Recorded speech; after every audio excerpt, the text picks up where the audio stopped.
सो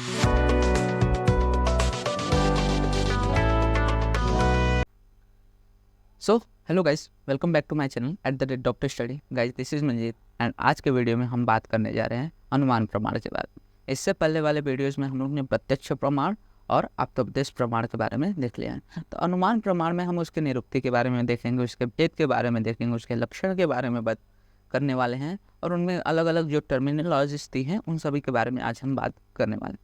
तो चलिए स्टार्ट करते हैं। सबसे पहले देखते हैं अनुमान जो प्रमाण है, इसको इंटरफेरेंस कहते हैं बेसिकली।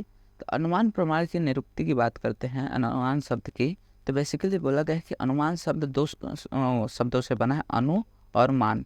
अनु का अर्थ होता है पश्चात तथा मान का अर्थ होता है ज्ञान। मतलब कि जो पश्चात ज्ञान होता है उसको हम लोग अनुमान कहते हैं। तो इसको जब हम लोग डिटेल में देखते हैं तो क्या बोला गया है कि प्रत्यक्ष कारण को देखकर उसके आधार पर पश्चात किसी अप्रत्यक्ष विषय का ज्ञान जिस प्रमाण के आधार पर होता है उसे अनुमान कहते हैं। मतलब कोई प्रत्यक्ष चीज, इंद्रियों द्वारा तुरंत ग्राह्य की हुई चीज को देखकर उसके अनुसार हम किसी अग्राह्य चीज को, मतलब जो चीज हमें पता नहीं है, उसका जब ज्ञान करते हैं तो उसे क्या कहते हैं? अनुमान कहते हैं। तो उसी को लिखा गया है कि अनुपूर्वम हेतुम दृष्टा पश्चान्मीयते इति अनुमानम। आगे अनुमान के लक्षण की बात करते हैं। तो बेसिकली क्या बोला गया है कि चरक संहिता के अनुसार क्या बोला गया है कि अनुमानम खलु तर्को युक्ति अपेक्षा, मतलब कि युक्ति की अपेक्षा रखने वाले तर्क को क्या कहते हैं? अनुमान कहते हैं। मतलब जो तर्क हम लगाते हैं जिसमें हम लोग ने युक्ति का अपेक्षा की है, मतलब युक्ति के अनुसार जो तर्क लगाया जाता है उसे क्या बोला जाता है? अनुमान कहा जाता है। तर्क संग्रह ने कहा है कि अनुमिति के कारण को अनुमान कहते हैं। मतलब अनुमितिकरणम इति अनुमानम। अनुमिति के कारण को क्या कहते हैं? अनुमान कहते हैं। और तर्क भाषा क्या बोलता है कि येन अनुमीयते तद अनुमानम।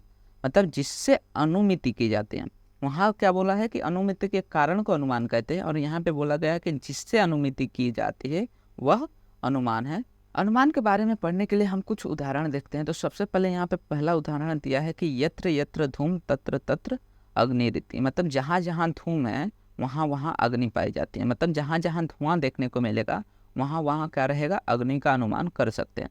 मतलब अगर पर्वत पर धूम है, धुआं है, तो देखकर हम वहाँ अग्नि का अनुमान कर सकते हैं, क्योंकि हमने देखा है कि जहाँ जहाँ धुआं या धूम होता है वहाँ वहाँ अग्नि होती है। जैसे रसोई घर में हम क्या देखते हैं कि अग्नि के साथ ही धूम भी होता है। वहीं पर दूसरे उदाहरण में दिया है कि जिस जिस संधि शूल में स्नेह से अनुपसय होता है वहाँ वहाँ आमवत का अनुमान किया जाता है। किसी रोग के संधि शूल में यदि स्नेह से अनुपसय होता हुआ देखते हैं तो वहाँ पर आमवात का अनुमान कर सकते हैं। बेसिकली संधि शूल में अगर स्नेह से अनुपसय हो रहा है तो उसे हम लोग आमवात मानते हैं। तो उसी तरह अगर किसी रोगी में संधि शूल है और हम उसको अगर स्नेहन दे रहे हैं तो वहाँ पे उसका अनुपसय हो रहा है, तो हम ये कल्पना कर सकते हैं कि उसको क्या हुआ होगा? आमवात हुआ होगा। तो जैसे क्या बोला है कि जैसे हमने अन्य आमवात के रोगियों को देखा है कि उसमें भी स्नेहन से अनुपसय होता है। ठीक है। तो मतलब पहले की जो भी हम लोग ने प्रत्यक्ष चीज़ें देखी हैं उसके अनुसार बाद में हम लोग क्या कर रहे हैं? अनुमान लगा रहे हैं, ज्ञान कर रहे हैं चीज़ों का, तो उसको अनुमान कहते हैं। अब इसमें बहुत सारी टर्मिनोलॉजीज आती है जिसके बारे में हम बात करेंगे। तो सबसे पहले टर्मिनोलॉजीज इसमें आती है कि हेतु क्या होता है। ठीक है।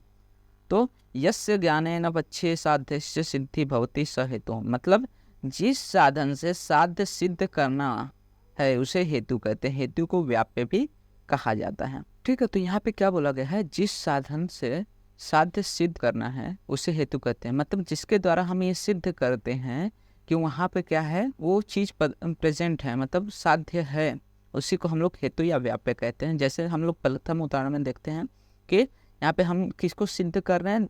अग्नि को, और उसका साध्य क्या है? धुआं। क्योंकि हम धुएं के देख के क्या कह रहे हैं? यहाँ पे अग्नि हो सकती है। तो यहाँ पे जो धुआं है, धूम है, वो क्या हो जाता है? हेतु हो जाता है। तो प्रथम उदाहरण में क्या हो जाता है? धूम हेतु है। वैसे द्वितीय उदाहरण में स्नेह से अनुपसय क्या है? हेतु है। फिर नेक्स्ट आता है साध्य। मतलब कि हेतु की सहायता से जिसे सिद्ध किया जाता है उसे साध्य कहते हैं। ठीक है। तो जिसको हेतु की सहायता से हम सिद्ध कर रहे हैं उसको क्या बोलेंगे? साध्य कहेंगे। और साध्य को व्यापक भी कहते हैं। ठीक है। हेतु को क्या कह रहे थे? व्याप्य कह रहे थे, और साध्य को व्यापक कहते हैं। तो यहाँ पे प्रथम उदाहरण में जो अग्नि है वो साध्य है, और दूसरे उदाहरण में क्या है? आमवात क्या है? साध्य। क्योंकि प्रथम उदाहरण में क्या हो रहा है? हम धुएं से किसको साध्य कर रहे हैं? धुएं से अग्नि के बारे में बता रहे हैं। तो यहाँ पे अग्नि क्या हो गया? साध्य हो गया। उसी तरह सेकेंड उदाहरण में स्नेहन से अनुपसय किसका हो रहा है, आमवाद का, तो आमवाद यहाँ पे क्या हो गया, साध्य हो गया। नेक्स्ट हम देखते हैं बेसिकली व्याप्ति के बारे में। व्याप्ति क्या होता है, तो हेतु साध्यो अविनाभाव संबंध व्याप्ति, मतलब हेतु और साध्य के जो अविनाभाव संबंध है, मतलब जिस साहचर्य नियम को हम क्या कहते हैं, व्याप्ति कहते हैं। मतलब कि जहाँ जहाँ धुआं रहेगा वहाँ वहाँ अग्नि रहेगी, या फिर जहाँ जहाँ अग्नि रहेगी वहाँ वहाँ धुआं रहेगा। मतलब हेतु और साध्य हमेशा क्या रहेंगे, एक साथ ही रहेंगे। इसी भाव को हम लोग क्या कहते हैं, व्याप्ति या फिर अविनाभाव के संबंध कहते हैं। तो हेतु और साध्य के सहचर्य नियम मतलब हमेशा साथ रहने को व्याप्ति कहते हैं। व्याप्ति को अविनाभाव संबंध भी कहा जाता है। अविनाभाव का अर्थ है कि जो वस्तु उसके बिना न रह सके, उन दोनों के संबंध को अविनाभाव संबंध। मतलब कि जैसा हम देख सकते हैं कि जो अग्नि है वो बिना धूम के नहीं रह सकती, और बिना अग्नि के धूम भी नहीं रह सकता। मतलब धूम और अग्नि का साहचर्य रहता है, जब तक धुआं नहीं रहेगा तब तक अग्नि नहीं, और जब तक अग्नि नहीं है तब तक धुआं।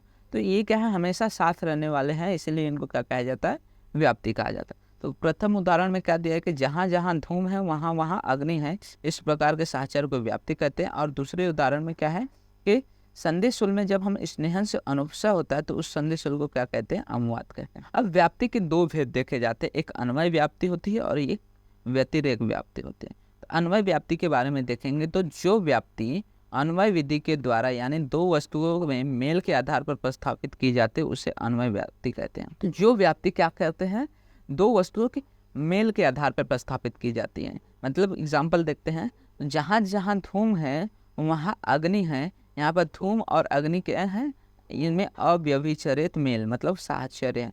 मतलब कि यहाँ पे फिक्स रहता है कि यहाँ पे जो हेतु और साध्य हैं वो हमेशा क्या रहेंगे, साथ में रहेंगे। इस व्याप्ति को हम लोग क्या कहते हैं, अन्वय व्याप्ति कहते हैं।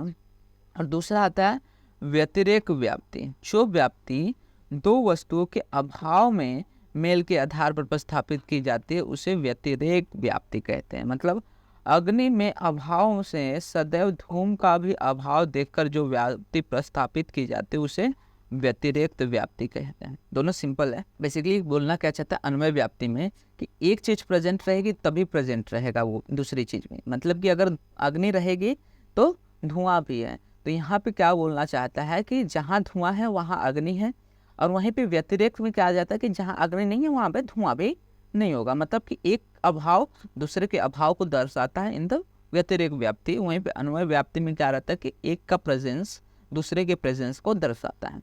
तो यहाँ पे अन्वय व्याप्ति में हम प्रेजेंस की बात कर रहे हैं और व्यतिरेक व्याप्ति में अब्सेंस की बात कर रहे हैं। नेक्स्ट टर्मिनोलॉजी इसमें आता है दैट इज द पक्ष। मतलब तो संदिग्ध साध्यवान पक्ष, मतलब कि साध्य को जहाँ पे सिद्ध किया जा रहा है उस स्थान को हम लोग क्या बोलते हैं, पक्ष बोलते हैं। ठीक है, साध्य को जहाँ पे सिद्ध किया जा रहा है। अब प्रथम उदाहरण में हम लोग ने क्या देखा कि साध्य कहाँ पे था, जो धुआं था वो कहाँ पे देखने को मिल रहा था, पर्वत पे। तो हम उसके साध्य दैट इज द अग्नि को हम लोग कहाँ पे सिद्ध करेंगे, पर्वत पे। तो यहाँ पे क्या हो रहा है कि जहाँ पे साध्य को सिद्ध किया जाता है उस स्थान को पक्ष कहते हैं। तो प्रथम उदाहरण में क्या आ जाएगा कि जो पर्वत है वो क्या हो जाएगा, पक्ष हो जाएगा। और दूसरी उदाहरण में क्या है कि संधि शुल्क किसको हुआ है, रोगी को। तो यहाँ पे रोगी में हम लोग क्या कर रहे हैं, आमवाद सिद्ध कर रहे हैं यहाँ। तो द्वितीय उदाहरण में रोगी जो है वो पक्ष आ जाएगा। तो जहाँ पे साध्य को सिद्ध किया जाता है, मतलब जहाँ पे ये बताया जा रहा है, जिस स्थान पे बताया जा रहा है कि यहाँ पे वो चीज़ प्रेजेंस है। जैसे धूम को देख के हम बता रहे हैं कि पर्वत पर अग्नि है, तो अग्नि को कहाँ पे सिद्ध करने की कोशिश हो रही है, पर्वत पे। तो पर्वत क्या हो जाएगा, हमारा पक्ष हो जाएगा। आगे इसमें आता है सपक्ष, मतलब कि निश्चित साध्यवान सपक्ष। मतलब जिस पक्ष पर साध्य निश्चित सिद्ध होता है उसे सपक्ष कहते हैं। ठीक है, जहाँ पर साध्य को निश्चित ही हम क्या कर सकते हैं, सिद्ध कर सकते हैं, उस स्थान को हम लोग क्या बोलेंगे, सपक्ष कहेंगे। जैसे प्रथम उदाहरण में हम लोग ने क्या देखा है कि जो अग्नि है वो किसके साथ रहते हैं, धूम के साथ। तो इस उदाहरण को हम लोग कहाँ पे सिद्ध कर सकते हैं, फिक्स रसोई घर में, क्योंकि रसोई घर में हम लोग डेली देखते हैं कि वहाँ पे क्या रहता है, अग्नि के साथ धूम है। तो प्रथम उदाहरण में जो रसोई घर ये सपक्ष हो जाएगा। वहीं पे दूसरे उदाहरण में क्या हो जाएगा कि जो देखे हुए आमवाद के रोगी हैं वो पहले से, मतलब जिनमें हमें पहले से पता होता है कि वहाँ पे प्रेजेंस फिक्स रहेगा, उस चीज़ को हम लोग क्या बोलते हैं, सपक्ष। उसी के विपरीत आता है विपक्ष, मतलब कि जिस पक्ष पर साध्य का निश्चित अभाव होता है उसे विपक्ष कहते हैं। जैसे प्रथम उदाहरण में जलाशय विपक्ष है, क्योंकि जलाशय में मतलब कि जल के कोई भी स्रोत में हम लोग अग्नि नहीं दे सकते। वहीं पे द्वितीय उदाहरण में क्या है, स्वस्थ व्यक्ति विपक्ष हो जाएगा, क्योंकि स्वस्थ व्यक्ति में संदेश शूल रहेगा ही नहीं, तो आम बात की तो बात ही नहीं है। अब नेक्स्ट आता है इसमें, दैट इज द परामर्श। तो व्याप्ति सहित पक्ष धर्मता के ज्ञान को परामर्श कहते हैं। मतलब व्याप्ति युक्त हेतु साध्य पक्ष पर है इस ज्ञान का होना परामर्श है। मतलब बोलना क्या चाहता है कि जहाँ पे व्याप्ति मतलब हम लोग ने देखा था कि जब दोनों का सहचर्य रहता है, तो जो सहचर्य है उसमें जब पक्ष धर्मता के ज्ञान हो जाता है तो उसको हम लोग क्या कहते हैं, परामर्श कहते हैं। मतलब व्याप्ति है, हेतु है और साध्य भी पक्ष पर है, इन सभी को जब सम्मिलित किया जाता है तो उसको क्या बोलते हैं, परामर्श। उदाहरण की बात करते हैं तो यहाँ पे क्या बोला है, पर्वत अग्निव्याप्य धूम से युक्त है, यह क्या हो जाएगा, परामर्श है। मतलब क्या है, यहाँ पे पहले पक्ष भी आ जा रहा है, दैट इज द पर्वत, फिर किसको कर रहे हैं, साधित, तो सिद्ध जो साध्य है वो अग्नि आ जाएगा, जो कि व्याप्य मतलब हेतु यहाँ पे क्या है, धूम है से युक्त है। मतलब पर्वत पे जो अग्नि है वो किसके साथ है, धूम के साथ, दैट इज द धुएं के साथ है। तो यहाँ पे जो पर्वत पे अग्नि है वो क्या हो जा रही है, सिद्ध हो जा रही है। मतलब कि जो पर्वत पे अग्नि है वो अपने सभी जो उनको गुण धर्म दिखाने चाहिए, दैट इज द धूम या धुआं, उससे युक्त होने के कारण ये क्या हो जाता है, हमारा परामर्श होता है। तो जब पक्ष पे क्या रहे, सिद्ध जो होने वाला, मतलब कि जो हमारा साध्य है वो सिद्ध हो रहा है हेतु के द्वारा, तो उसे क्या कहते हैं, परामर्श कहते हैं। द्वितीय उदाहरण में क्या हो जाएगा कि जो रोगी है याप्य है, उसमें क्या हो जा रहा है, स्नेह जन्य से, स्नेहन से क्या हो रहा है, अनुपसय हो रहा है, तो ये उसका क्या हो जाएगा, परामर्श हो जाएगा। अब नेक्स्ट इसमें आता है दैट इज द अनुमिति। अनुमिति मतलब कि परामर्श से उत्पन्न ज्ञान को हम लोग क्या कहते हैं, अनुमिति कहते हैं। मतलब जब हम परामर्श कर रहे हैं, परामर्श मतलब बताना, ठीक है। तो अब यहाँ पे क्या बताया जा रहा है कि पर्वत पे धूम दिख रहा है, मतलब वहाँ पे अग्नि है, तो यहाँ पे अग्नि का परामर्श हो रहा है, तो उससे हमें किसका ज्ञान हो रहा है, अग्नि का, तो उसी को ज्ञान को हम लोग क्या कहते हैं, अनुमिति कहते हैं। अब नेक्स्ट आता है इसमें दृष्टांत। तो जिस मूर्ख या विद्वान दोनों ही ठीक रूप से समझते हो उसे दृष्टांत कहते हैं। मतलब यह ऐसा उदाहरण होता है जो मूर्ख और विद्वान दोनों को समझ में आता है, इसके लिए दृष्टांत को हम लोग उदाहरण, ठीक है। दृष्टांत मतलब क्या होता है, उदाहरण। तो जिसके द्वारा मूर्ख और विद्वान दोनों व्यक्ति क्या कर सकते हैं, किसी चीज को अच्छे से समझ सकते हैं, उस चीज को हम लोग क्या बोलते हैं, दृष्टांत। अब आता है अनुमान के भेद। तो सबसे पहले तर्क संग्रह के अनुसार भेद देखते हैं। तो इसमें दो आता है, स्वार्थानुमान और परार्थ अनुमान। तो स्वार्थानुमान की बात करते हैं तो जो अनुमान से क्या होता है, स्वयं का ज्ञान होता है, जिस अनुमान से अनुमति का ज्ञान स्वयं के लिए होता है उसे स्वार्थानुमान कहते हैं। जैसे तत्व स्वार्थम स्व अनुमान स्व अनुमति हेतु हो, मतलब अर्थात अपनी अनुमति का कारण स्वार्थ अनुमान है। मतलब जो अनुमान स्वयं अपने ही अनुमति ज्ञान के लिए कारण हो उसे क्या कहते हैं, स्वार्थ अनुमान। मतलब जिससे क्या हो, हमें अनुमान का ज्ञान हो, खुद को अनुमान का ज्ञान हो, उसे स्वार्थ अनुमान कहते हैं। नेक्स्ट इसमें आता है दैट इज द परार्थ अनुमान। परार्थ मतलब कि दूसरे को। तो जब स्वयं धूम का अनुमान कर दूसरे व्यक्ति को समझाने के लिए पंचाव्यय का वाक्य का प्रयोग किया जाता है, तब उसे क्या कहते हैं, परार्थ अनुमान कहते हैं। जब हमें खुद को तो ज्ञान हो चुका है, लेकिन हम उसको ज्ञान कराने के लिए, दूसरे व्यक्ति को ज्ञान कराने के लिए क्या कर रहे हैं, उसमें पंचाव्यय वाक्य का उपयोग कर रहे हैं, तो उसको क्या कहते हैं, परार्थ अनुमान कहते हैं। मतलब कि जब दूसरे की शंका का दूर करने के लिए हम जब अनुमान का सहारा लेते हैं तो उसे क्या कहते हैं, परार्थ अनुमान कहते हैं। पंचावयव क्या होता है, अभी हम लोग ने देखा कि पंचावयव के द्वारा हम क्या करते हैं, दूसरे के शंका को दूर करते हैं, दूसरे को अनुमान का ज्ञान कराते हैं। तो वो पंचावयव है क्या, उसके बारे में देखते हैं। तो क्या बोला है यहाँ पे, पंचावयव का प्रयोग परार्थ अनुमान में किया जाता है। इसमें प्रतिज्ञा, हेतु, उदाहरण, उपनय और निगमन को हम लोग क्या कहते हैं, पंचावयव कहते हैं। इस पे क्वेश्चन आता है, इंपॉर्टेंट है, ध्यान से देखिएगा, इसको जरूर याद कर लीजिएगा कि पंचावयव क्या होता है। तो प्रतिज्ञा, हेतु, उदाहरण, उपनय और नियमन, ये जो 5 हैं, इनको क्या कहा जाता है, पंचावयव। और इनके द्वारा हम क्या करते हैं, किसी को भी कोई अनुमान का ज्ञान कराते हैं। तो सबसे पहले इसमें आता है दैट इज द प्रतिज्ञा। प्रतिज्ञा साध्य निर्देश प्रतिज्ञा, मतलब जो साध्य के बारे में जिसके द्वारा बताया जाए उसे क्या कहते हैं, प्रतिज्ञा कहते हैं। जैसे साध्य के बारे में बताना या निर्देश करना प्रतिज्ञा कहलाता है। जो विषय हम सिद्ध करना चाहते हैं उसे क्या कहते हैं, प्रतिज्ञा कहते हैं। मतलब पहले उदाहरण में हम लोग किसको सिद्ध कर रहे थे, अग्नि को, तो अग्नि यहाँ पे हमारे लिए क्या हो जाती है, प्रतिज्ञा हो जाती है। तो इसको हम कैसे कहेंगे, मतलब औपचारिक तरीके से क्या कर रहे हैं हम बताते हैं जब, तो उसको क्या कहते हैं, प्रतिज्ञा।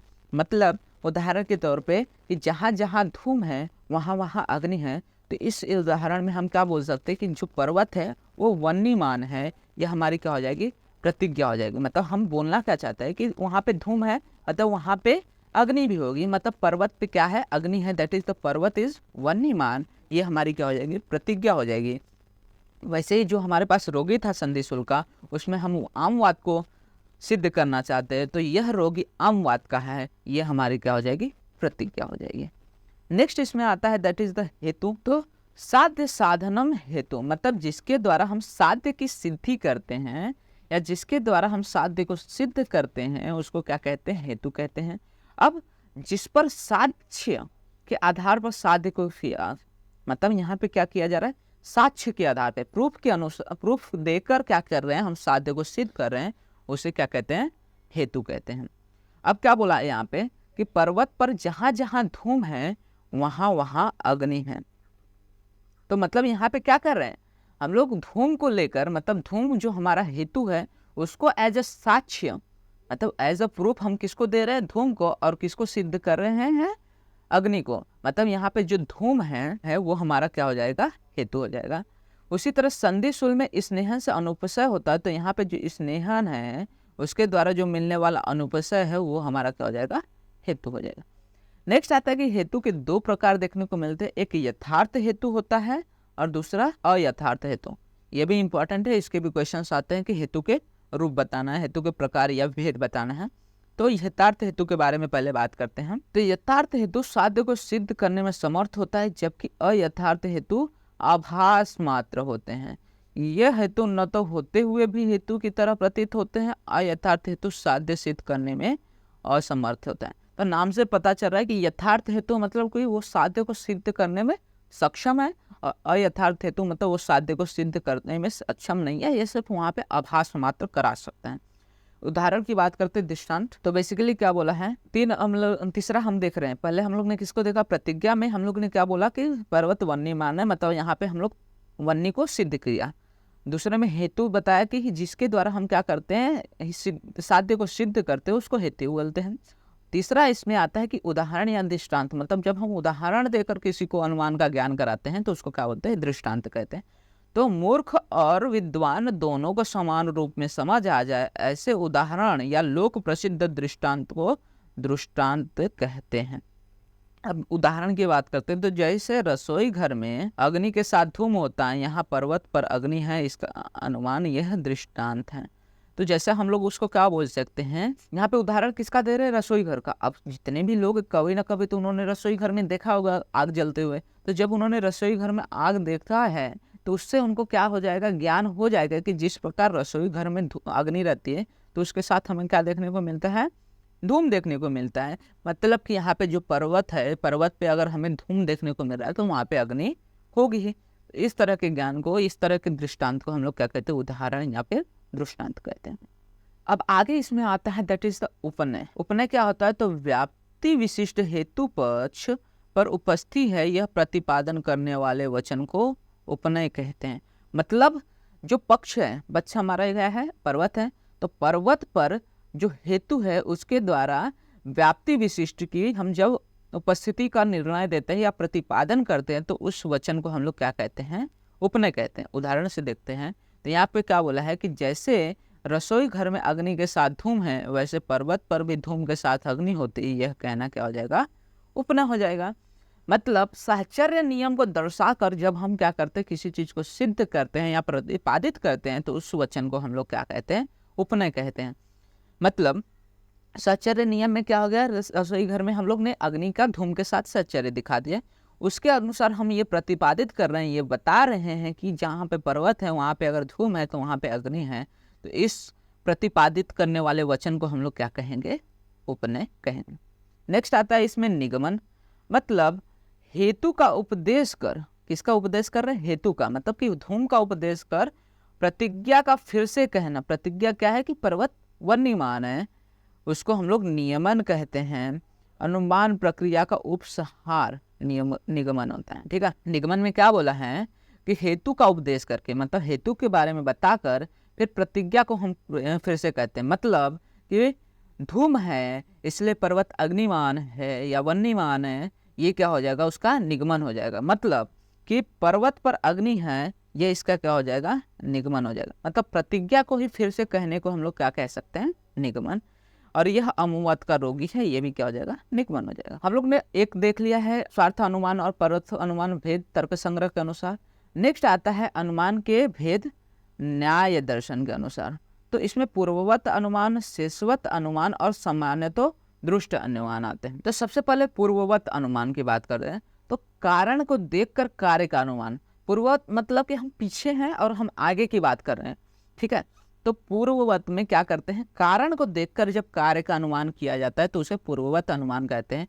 मतलब अगर हम वर्तमान को देखकर भविष्य का अनुमान कर रहे हैं तो उसको क्या कहेंगे, पूर्ववत अनुमान कहेंगे। जैसे हम घने बादलों को देखकर होने वाली वर्षा का अनुमान कर रहे हैं, या फिर पूर्व रूपों को देखकर व्याधि का अनुमान करना, ये क्या आ जाएगा, पूर्ववत अनुमान। मतलब हम अभी की चीज़ों को देख के जब फ्यूचर की चीज़ों को अनुमान करते हैं तो उसको क्या बोलते हैं, पूर्ववत अनुमान। और उसके अलावा सेकंड आता है दैट इज द शेषवत अनुमान, जिसमें हम क्या करते हैं, कार्य को देखकर कारण का अनुमान करते हैं। मतलब कि प्रेजेंट को देखकर हम जब पास्ट का अनुमान करते हैं तो उसको क्या बोलते हैं, शेषवत अनुमान। मतलब क्या बोला है, कार्य से कारण का अनुमान करना शेषवत अनुमान कहता है। इसमें क्या होता है, वर्तमान विषय को देखकर हम क्या करते हैं, भूतकाल की घटना का अनुमान कहते हैं। जैसे बाढ़ को देखकर हम क्या अनुमान लगा सकते हैं कि यहाँ पे भारी वर्षा हुई थी, और व्याधि को देखकर हम क्या अनुमान लगा सकते हैं कि यहाँ पे हेतु कौन से थे। ठीक है, व्याधि को देखकर हम क्या अनुमान लगा सकते हैं कि यहाँ पे हेतु कौन से थे जिनके कारण ये व्याधि हो सकती थी। नेक्स्ट हम देखते हैं दैट इज द सामान्यतो दृष्ट अनुमान।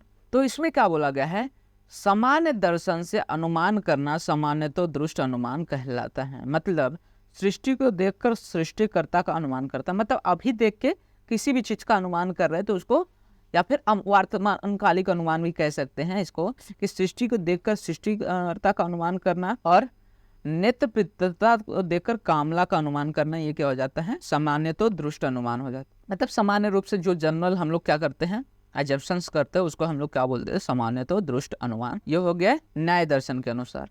नेक्स्ट आता है अनुमान के भेद चरक के अनुसार। तो इसमें आता है वर्तमान कालिक अनुमान, भूतकालिक अनुमान और भविष्यकालीन अनुमान। तो वर्तमान कालिक अनुमान में धूम में छिपी हुई वर्तमान अग्नि का अनुमान करना। मतलब अगर अभी हमें क्या दिख रहा है, धूम दिख रहा है, तो अभी हम क्या करेंगे, अग्नि का अनुमान कर सकते हैं। भूतकालीन अनुमान में गर्भ को देखकर मैथुन का अनुमान करना, कि अगर यहाँ पे गर्भ है मतलब कि कभी न कभी पूर्व में इससे क्या हुआ है, मैथुन कर्म यहाँ पे हुआ होगा। और भविष्यकालीन अनुमान में क्या देख सकते हैं कि बीज को देखकर हम ये अनुमान लग सकते हैं कि आगे जाके क्या करेगा, फल देगा या फिर वृक्ष में कन्वर्ट होगा। तो इस तरह से क्या होते हैं, भेद देखने को मिलते हैं। तो यहाँ तक हम लोग ने क्या देख लिया, अनुमान के निरुक्ति के बारे में देखा, अनुमान के लक्षण के बारे में देखा, अनुमान के कुछ जो टर्मिनोलॉजीज थे उनके बारे में देखा, और अनुमान के भेद के बारे में देखा। तो ये अनुमान प्रमाण के कुछ पार्ट्स हो गए हैं। इसका सेकेंड पार्ट भी आएगा जिसमें अनुमान के और भी जो टर्मिनोलॉजीज है और भी जो डिफरेंशिएशन है, मतलब बहुत सारी चीज़ें हैं अभी, तो वो भी अगले, क्योंकि एक वीडियो में अगर मैं बनाता तो बहुत ज़्यादा लॉन्ग वीडियो हो जाता, इसलिए 2 पार्ट में ये वीडियो है अनुमान प्रमाण पे। यहाँ तक हम आज के वीडियो में देखते हैं। अगर आपको वीडियो अच्छा लगा तो वीडियो को लाइक कीजिए एंड चैनल को सब्सक्राइब कीजिए, जिससे आपको फर्दर वीडियो से रिलेटेड अपडेट्स मिलते रहे। एंड आप हमारे टेलीग्राम एंड इंस्टाग्राम हैंडल्स को भी फॉलो कर सकते हैं, वहाँ पे डेली वीडियो से रिलेटेड एंड नोट्स से रिलेटेड अपडेट्स प्रोवाइड हो जाते हैं।